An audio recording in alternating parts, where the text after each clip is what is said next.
अध्याय 10 देख रहे हैं। न्यू एम्पायर्स एंड किंगडम्स, नए साम्राज्य और राज्य। शुरुआत होती है यहां पर अरविंद से। अब अरविंद के स्कूल में उसे एक नाटक में पार्ट लेना है और नाटक में ये बनने वाले हैं ये साहब कौन है? समुद्रगुप्त। ये बनने वाले हैं समुद्रगुप्त। तो इनको ये लगा, जैसे सुनते आए होंगे अरविंद, कि बहुत बेहतरीन वेशभूषा ये पहनने वाले हैं, अपने मूंछों पर ये ताव देंगे और इनके पास एक बेहतरीन तलवार होगी और यहां से वहां वो घूमेंगे। लेकिन इनके सामने एक बात बताई गई जिससे ये बड़े आश्चर्यचकित हो गए कि इनसे बताया गया कि आपको ये वीणा इसका वादन करना होगा, यानी इसको बजाना होगा या बजाने की एक्टिंग करनी होगी, और साथ में कविता पाठ भी करना होगा। That means he has to recite poetry also. तो इनके दिमाग में एक सवाल कौंधा, ऐसे भी राजा हुए जो म्यूजिशियन थे? बिल्कुल सही पहचाना आपने, समुद्रगुप्त की हम बात कर रहे हैं। ये गुप्ता डायनेस्टी या गुप्त वंश, इसके एक बहुत ही फेमस, बहुत ही पॉपुलर राजा रहे, महाराज अधिराज रहे। उसके बारे में आगे बताऊंगा। तो इनके बारे में पता कहां से चलता है? इनके बारे में हमें पता चलता है इलाहाबाद, जो कि अब प्रयागराज हो गया है, वहां पर अशोक स्तंभ है, उसमें ये इंस्क्रिप्शन है, यानी कि अभिलेख है जो यहां आप देख रहे हैं। इससे हमें पता चला कि समुद्रगुप्त, तो ये किसने लिखा, किसने बनाया? एक साहब है, ये जो आप साहब देख रहे हैं, ये समुद्रगुप्त हो गए और ये हरिसेन हो गए। तो इनका नाम मैं लिख देता हूं क्योंकि ये बहुत बार नाम इनका आने वाला है। इनके एक्चुअली ये मिनिस्टर भी थे और कवि भी थे। तो समुद्रगुप्त के दरबार में या उनके करीबी कह लीजिए एक साहब थे जिनका नाम है हरिसेन। तो ये जो हरिसेन है ये कवि भी थे, ही वॉज अ पोएट, और ये साथ में एक मिनिस्टर भी थे। तो इन्होंने यहां पर जो अपनी चीजों में बताया वो यहां पर दर्ज किया गया इन इंस्क्रिप्शन में। तो ये जो इंस्क्रिप्शन है, जैसे हम पहले से देखते चले आ रहे हैं, इसको हम अभिलेख कहते हैं, इंस्क्रिप्शन कहते हैं। लेकिन ये इंस्क्रिप्शन ये तो कुछ अलग प्रकार का था, कुछ अलग तरीके का था। तो ये अलग तरीके की चीज को क्या कहते हैं? प्रशस्ति। क्या कहते हैं? प्रशस्ति। ये प्रशस्ति शब्द आया है प्रशंसा से, यानी किसी की प्रशंसा या कहें कि किसी के गुणगान, तारीफ, उसमें लिखा गया कुछ कंटेंट। तो ये प्रशस्ति संस्कृत वर्ड है और इसका मतलब होता है प्रेजिंग। इसका मतलब होता है किसी की प्रेज करना या किसी की तारीफ करना। तो ये हरिसेन ने जो प्रशस्ति लिखी उसी का कंटेंट है। अब समुद्रगुप्ता की जो प्रशस्ति है, इससे बहुत सारी और भी चीजें पता चलती है। हरिसेन ने कहा कि ये समुद्रगुप्त जो साहब है ये क्या क्या थे। मैं पहला इसका अक्षर लिखूंगा। इन्होंने बताया कि ये एक बहुत बड़े वॉरियर थे, मतलब लड़ाई, बहुत बड़े योद्धा थे। इन्होंने बहुत सारी विक्ट्रीज पाई, यानी कि विक्टोरियस योद्धा थे, ये बहुत जगह ये जीते। इसके अलावा ये बहुत ही लर्नेड मैन थे, बहुत विद्वान, पढ़े लिखे उस तरीके से नहीं जैसे आज बोलते हैं विद्वान, मतलब उस जमाने में गुरुकुल वगैरह होती होगी। लर्नेड मैन थे और साथ में ये पोएट थे, म्यूजिशियन थे। पोएट, म्यूजिक तो बजाते हुए आप दिख ही रहे हैं। ये भी एक बिल्ला मिला है जिससे हमें पता चलता है कि ये वीणा वादन करते थे। अब एक और चीज बताऊंगा कि हरिसेना ने समुद्रगुप्त की तुलना बकायदा भगवान से की थी, यानी गॉड से। इन्होंने कहा था ये तो ईश्वर है, ईश्वर प्रतीक है। ये जो प्रशस्ति है ये बहुत बड़े बड़े सेंटेंसेस है। अगर आप यहां देखें, बड़े बड़े सेंटेंसेस में यहां पर लिखी गई है। सबसे बड़ा सवाल आपके दिमाग में उठना चाहिए कि समुद्रगुप्त जी की बात कर ली, हरिसेन की बात कर ली, गुप्ता वंश की बात कर ली, उनका इलाका कौन सा है? तो यहां है। पहले तो ये जो नारंग, ये इसको कहते हैं बैंगनी रंग है ना, पर्पल कहते हैं इसको। तो यहां से यहां तक पूरा इसकी बाउंड्री है। लेकिन जो इसका बेसिक कोर रीजन है ना वो ये है। तो इस आप मान लीजिए पाटलिपुत्र, मथुरा, विदिशा सब इनके पास था। तो ये गुप्त वंश की बात मैं कर रहा हूं, ये इसको दिमाग में आपके रखना है। लिच्छवी की भी बात आएगी और कन्नौज की बात आएगी, सबके बारे में धीरे धीरे बात आएगी। अब इस मैप को बहुत ध्यान से हम देखेंगे, लेकिन यहां पर कुछ चीजें हैं, पहले मैं आपको दिखाऊंगा फिर आपको पहुंचाऊंगा कि हम डिस्कशन क्या करना चाह रहे हैं। यहां पर ये देखिएगा, ये जो है ना, ये जो चित्र, ये चित्र समुद्रगुप्त साहब का ही है। अब आप देखिए, यहां पर पहली चीज मैं जो आपको बताने जा रहा हूं वो है ये हरा हरा हरा कलर। यहां पर रेड डॉट्स है, ये एक दूसरा रीजन ये हो गया। तीसरा रीजन ये हो गया जो आप बैंगनी कलर में देख रहे हैं, वो ये हो गया। और चौथा जो हल्का नीला है यहां पर, और ये एक कलर, तो ये आउटर स्टेट है, ये इनर स्टेट है, और ये आर्यवर्त, ये आर्यवर्त मैं अभी बताता हूं ये कौन है। और ये डॉट डॉट डॉट जो देख रहे हैं ये सिटीज है, शहर है जिनको गुप्ताज ने कॉन्कर किया था, जिनको हराया था। तो सबसे पहला ये एरिया ले रहा हूं मैं। ये जो एरिया है इसको कहते हैं रूलर्स ऑफ आर्यवर्त। ठीक, इसमें क्या था कि ये करीबन 9 रूलर्स थे और देयर वर 9 रूलर्स। और इन रूलर्स को, मतलब जो शासक थे, इनको इन्होंने उखाड़ फेंका, हरा दिया और इस पूरे रीजन को अपना पार्ट बना लिया। ये बेसिक एरिया, तो रीजन तो पहले यही था, इन्होंने अपना रीजन बना लिया। तो ये हरा जो रीजन है ये इनके पूरे कंट्रोल में था, यानी कि यहां पर ये पूरी तरीके से शासक थे।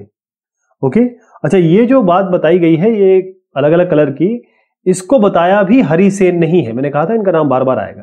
तो हरिसेन ने जो प्रशस्ति है उसमें, हरिसेन की जो प्रशस्ति आपने देखी उसमें इसके अलावा यही सारी चीजें बताई गई हैं कि कैसे समुद्रगुप्त, किस तरीके, ये समुद्रगुप्त है, कैसे समुद्रगुप्त जो जो अलग अलग इलाके थे वहां के जो शासक थे उनके लिए उनकी क्या क्या पॉलिसीज थी, क्या क्या नीतियां थी।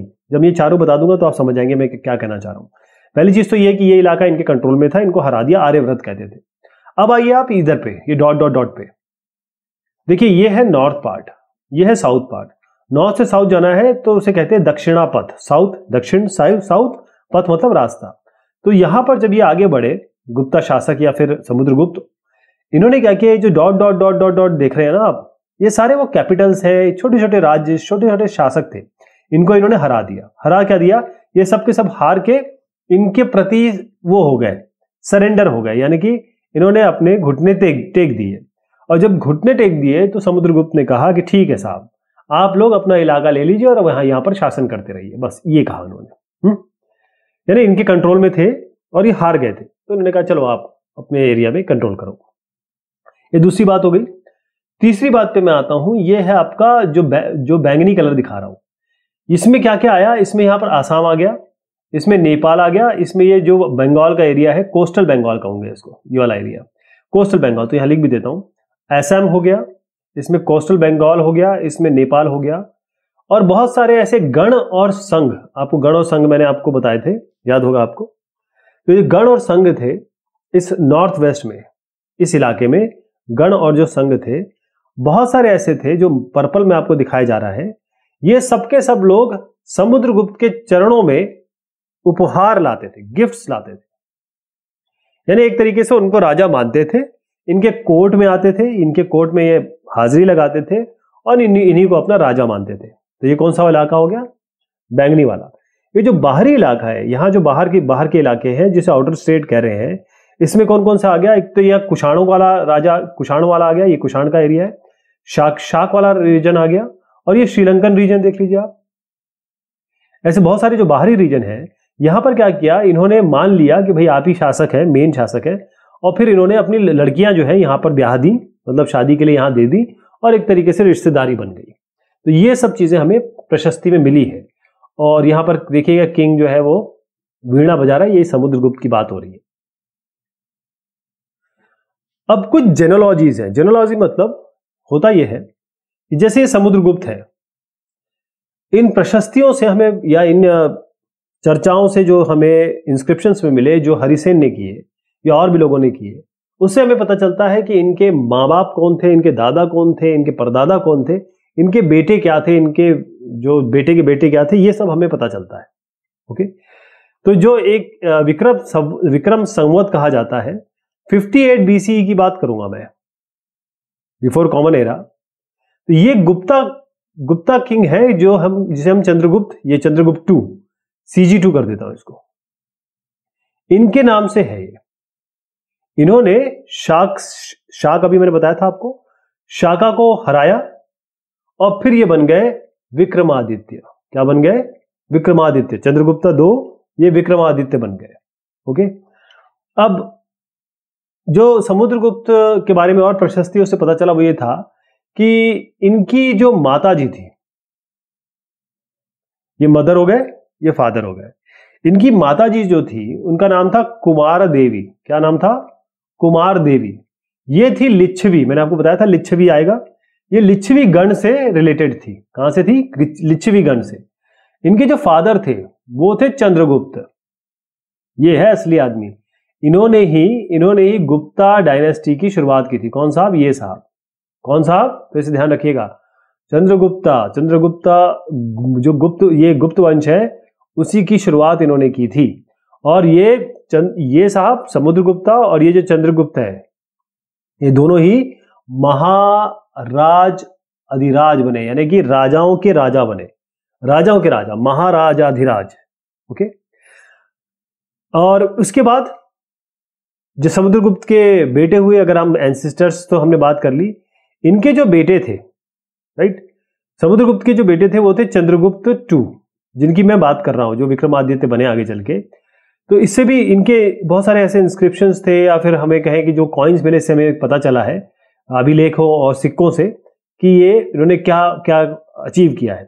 पहली चीज तो जैसे मैंने बताया, इन्होंने शाकास को हराया। शाका भी एक वंश था, यहां पर भी बताया गया है। इन्होंने शाकास को हराया और उसके बाद ये जो साहब थे, ये माना जाता है कि इनके कोर्ट में बहुत बहुत नामी गिरामी समझदार लोग होते थे। जैसे कालिदास जो कवि थे वो इन्हीं के कोर्ट में थे, किसके? चंद्रगुप्त 2 के। इसके अलावा आर्यभट्ट एक एस्ट्रोनॉमर भी है, यानी खगोल वाले, या कहें कि जो हमारे पृथ्वी के अलावा चीजों को देखते हैं, समझते हैं, उनके बारे में जानकारी रखते हैं, वो हो गए। तो वो भी थे, मैथमेटिशियन भी थे। तो आर्यभट्टा और कालिदास, ये दिमाग में रखना है। कालिदास कवि थे, आर्यभट्ट मैथमेटिशियन और एस्ट्रोनॉमर थे, यानी खगोलीय वेदता, इस तरीके से थे वो। ये चरक और चाणक्य के बारे में तो मैं बता ही चुका हूं। चलिए, यहां तक हो गया। अब मैं आपको बताता हूं, एक बहुत इंपॉर्टेंट आदमी आने वाला है, या राजा आने वाला है, वो है हर्षवर्धन। HV लिख रहा हूं उनके लिए, हर्षवर्धन के बारे में ये है कि इनके बारे में भी हमें पहले तो समझ लीजिए, गुप्तों के बारे में हमें पता चला कि जो अभिलेख लिखे कॉइन से, लेकिन कई ऐसे राजा हैं जिनके बारे में हमें ऐसे पता चलता है जिनकी जीवनी लिखी गई, जिनकी बायोग्राफी लिखी गई। तो इनकी बायोग्राफी किसने लिखी? हर्षवर्धन की बायोग्राफी लिखी है किसने? बाणभट्ट ने। ये बाणभट्ट साहब है, इन्होंने हर्षवर्धन साहब की, हर्षवर्धन ऐसे बना देता हूं, हर्षवर्धन साहब की, राजा की क्या लिखी? 1400 साल पहले की बात मैं कर रहा हूं। इन्होंने इनकी बायोग्राफी लिखी और इसका नाम दिया, संस्कृत में लिखी। किसमें लिखी? संस्कृत में लिखी, SKT कर देता हूं, और इसका नाम रखा हर्षचरिता। याद रहेगा, ये बहुत इंपॉर्टेंट है, पूछा जाता है। हर्षचरिता, ठीक। उसके बाद इनके जो हर्षवर्धन है, हर्षवर्धन अभी मैं इनका पिक्चर भी दिखाऊंगा आपको। हर्षवर्धन जो है, इनके कोर्ट में आए जुआनजैंग, XZ कर देता हूं, ये जुआनजैंग आए।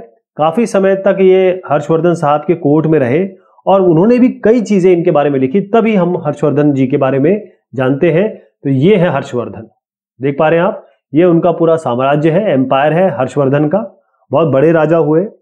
तो इनके बारे में भी जो फैक्ट है वो बताता हूं।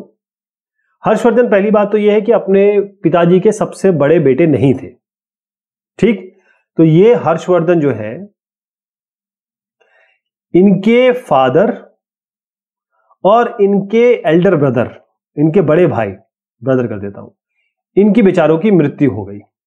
उसके बाद ये बने हर्षवर्धन, कहां के किंग, कहां के राजा बने?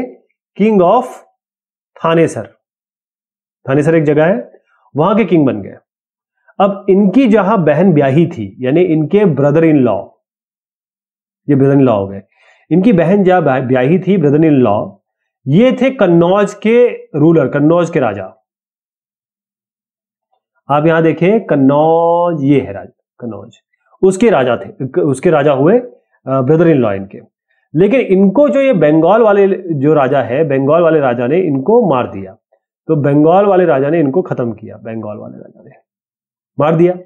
बस उसके बाद क्या था कि ये जो हर्ष है, इन्होंने इस किंगडम पे कब्जा कर लिया और इन बंगाल्स को, यानी कि इन रूलर जो बंगाल है, उनको वहां से हटाया। तो इसके बाद ये फिर यहां इधर भी आए, इधर भी आए, यानी कि ये जो मगध है, और यहां मगध हो गया और बंगाल हो गया, वो तो आए क्योंकि इनको, इनके जो ब्रदर इन लॉ उनको मारा था और उन्होंने कब्जा भी किया यहां पर। तो मगध तो कब्जा किया ही किया इन्होंने, साथ में ये बंगाल वाले इलाका भी कब्जा किया। अब जब ये कब्जा हो गया, फिर यहां पर एक नर्मदा रिवर है, तो ये जो आए नर्मदा के से होते हुए यहां नीचे की तरफ आने लगे। अब यहां पर जो चालुक्यास है, दक्कन की पठार की तरफ आए है, नर्मदा को क्रॉस करके, तो जो दक्कन का पठार, दक्कन के पठार में आए हैं। तो यहां पर चालुक्य, ये चालुक्य डायनेस्टी देख रहे हैं, ये चालुक्य डायनेस्टी या चालुक्य जो वंश था, उसके पुलकेशिन टू, पुलकेशिन द्वितीय, उन्होंने इनका रास्ता रोका, इन्होंने रोका। तो ये बात हुई आज के डिस्कशन की। अगला डिस्कशन हम बाद में करेंगे, तब हम देखेंगे पुलकेशिन टू और पल्लवा चालुक्यास, और भी हम बात करेंगे। तो शुक्रिया, मेहरबानी आप सभी की।